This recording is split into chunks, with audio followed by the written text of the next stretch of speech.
ilmu agama itu akan mengangkat derajat kita di dunia dan di akhirat. Allah Subhanahu wa taala yang menggaransi, yang jamin. Fund rektor kita aja nggak bisa jamin kita sukses keluar dari kampusnya, tapi Allah jamin. Yarfa'illahu alladhina amanu minkum walladhina utul ilma darajat.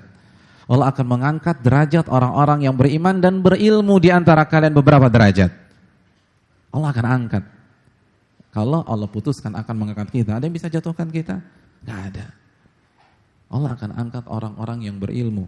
Jangankan ilmu akhirat, ilmu dunia saja Allah akan muliakan loh di dunia. Bagaimana dengan ilmu akhirat? Allah akan angkat di dunia maupun di akhirat. Nah ini yang harus menjadi motivasi kita. Oke, kita belajar tinggi-tinggi. Kita sukses dengan bidang kita atau di bidang kita. Saya ingin tanya, ketika kita sukses di properti kita atau di bisnis kita atau di sains kita menikmati kesuksesan itu berapa lama sih? Nah, orang sukses itu berapa lama? Dia nikmatin semuanya itu berapa lama? Nah, ada 60 tahun? Nggak ada.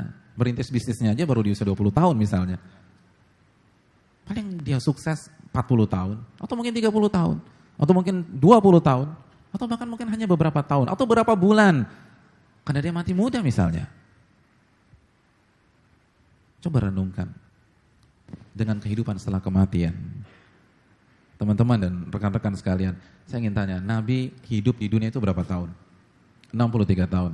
Pertanyaan berikutnya, kehidupan Nabi di alam barzakh, di alam kubur sampai hari ini, itu berapa tahun? 1427 tahun. Allahu Akbar. Masa sama ilmunya? Yang satu 63 tahun, yang satu ribuan tahun. Mungkinkah bekalnya sama? Ya nggak mungkin lah.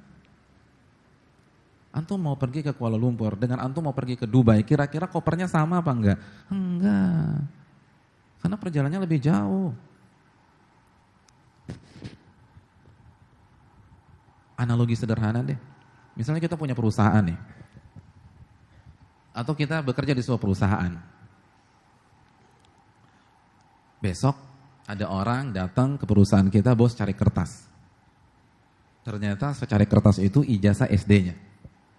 Dia mau lamar pekerjaan di perusahaan kita. Kira-kira diterima nggak sekarang? Hah? Hadirin, kita tidak sedang merendahkan lulusan SD. Lulusan SD kalau bertakwa itu mulia. Tapi kita lihat realitas saja. Kira-kira diterima apa tidak? Enggak. Padahal kelas 1-nya juara kelas loh. Kelas 2-nya juga juara kelas. Kelas 6 ranking 1 di sekolahnya. Kira-kira diterima? Enggak. Apa sih yang bisa kita petik dari fenomena ini?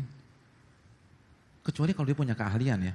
Ini dia nggak punya keahlian, nggak punya keterampilan, hanya belajar 6 tahun di SD. Nggak kepake sekarang.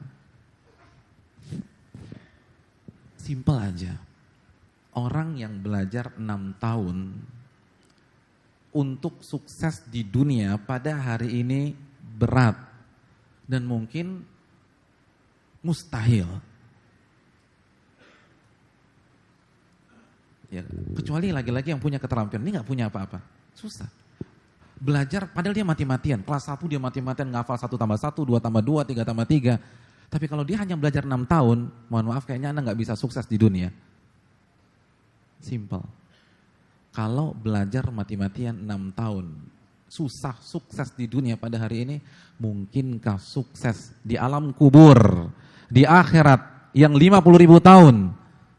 Belajarnya hanya mengandalkan khutbah Jumat setiap pekan, belajarnya malas-malesan, belajarnya hanya sekedar iseng-iseng dan mengisi waktu, ya nggak mungkin lah. Allah kan mengatakan wal akhiratu khairul laka minal ula. Akhirat itu lebih mulia, lebih baik, lebih bergengsi daripada dunia. Saya ingin tanya, untuk dapat cum laude di ITB, bisa nggak santai-santai belajar? Kita harus belajar habis-habisan. Nah, kalau orang dapat cum laude di ITB harus belajar habis-habisan. Mungkinkah orang cum laude di Harvard University nggak belajar? Ya nggak mungkin. Kenapa demikian? Karena Harvard lebih bergengsi daripada ITB. Harvard lebih bergengsi dan lebih baik daripada ITB. Kalau ITB harus belajar, dan belajar. Kalau UI harus belajar. Maka Harvard harus belajar, dan terus belajar lagi. Karena dia lebih bergengsi. Kalau dunia saja harus belajar, mungkinkah akhirat kita nggak belajar sama sekali? Mungkinkah kita belajarnya nggak serius? Mungkinkah kita datangi pengajian yang hanya mencari jok-jok segar saja tanpa ada konten yang kuat, lalu kita berharapkan masuk surga secara mudah? Gak mungkin, jangan berkhayal. Ini mustahil. Makanya Imam Syafi'i mengatakan, man kana yuridu dunya fa'alaihi bil ilm. Barang siapa menginginkan dunia, maka dia wajib tahu ilmunya. Wa man kana yuridul akhirah fa'alaihi bil ilm. Dan barang siapa yang ingin sukses di akhirat, dia harus tahu ilmunya. Sederhana. Anda akan diketawain kalau Anda berpikir sebaliknya. Kalau dunia saja nggak cukup 6 tahun, bagaimana dengan akhirat? Mumpung masih ada waktu, mumpung masih ada kesempatan, pelajarilah Al-Quranul Karim. Punya waktu, bersentuhanlah dengan ayat-ayat Allah Subhanahu wa ta'ala. Maka kita akan mendapatkan sukses di dunia maupun di akhirat. Oleh karena itu hadirin yang dirahmati oleh Allah Subhanahu wa ta'ala, kita akan ditinggikan derajatnya. Kalau untuk masalah karir di dunia yang hanya belasan tahun, kita semangat untuk dipromosikan, untuk diangkat dan memperoleh jabatan. Bagaimana dengan akhirat? Tidaklah kita bangga ketika karir kita di akhirat diangkat oleh Allah Subhanahu wa ta'ala. Bukan, tidakkah kita bangga ketika kita ditunjuk sebagai walinya?